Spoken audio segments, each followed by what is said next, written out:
बेटियां ही बुढ़ापे का सहारा होती है। सलार जैसा शख्स खुश नसीबी से मिलता है। गुस्से में छोड़ के जा रही हूँ। अपने बेटों को औरतों की इज्जत करना सिखा। क्यों आया तू मेरे और ईमान के बीच में? क्यों मेरी शादी करवाई? ये सारी बहनें ऐसी ही है।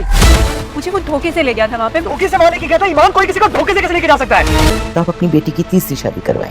करवाऊंगा। आपने मेरे घर अपनी 2 बेटियां भी आई हैं, तो तलाक भी एक को नहीं होगी।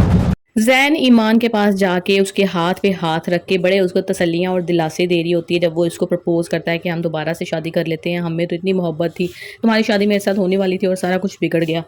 तो उसके साथ बड़ी ही हमदर्दी का बर्ताव कर रही होती है, शफकत का बर्ताव कर रही होती है। लेकिन यहाँ पे जब सालार देख लेता है इनको रंगे हाथों पकड़ लेता है तो फिर सालार की साइड ले लेती है।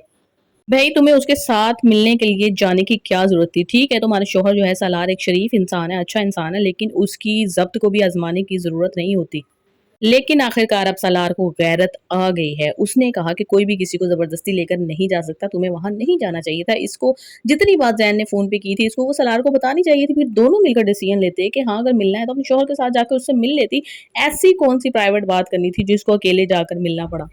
लेकिन जब ये पूरी स्टोरी जैन को बताएगी तो वो जो है ना वो जमील को जाके पकड़ लेगा, उसको मारना कूटना शुरू कर देगा कि तुमने हमारी जो है ना शादी क्यों तोड़वाई है। दूसरी साइड पे ईमान के जो वालिद साहब हैं बहुत ही अच्छा बिहेवियर दिखाते हुए सवेरा के साथ से बात करते हैं। तो वो जितनी कोई घटिया औरत है ना वो कहती है कि एक को तलाक नहीं देनी, हमने दोनों बेटियों को एक ही साथ तलाक होगी अगर आपने लेनी है तो।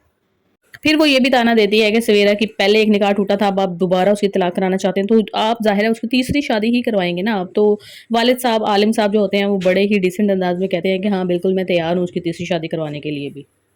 लेकिन जो दूसरी बहन है सवेरा के साथ उसी घर में रहती है, उसकी ज़िंदगी तो बड़ी ही अच्छी चल रही है, उसकी अपने शोहर के साथ भी अंडरस्टैंडिंग है और बेटा भी है एक। लेकिन वो कहते हैं ना कि गेहूं के साथ घिन भी पिस जाता, तो यही मामला इस बेचारी के साथ हो रहा है।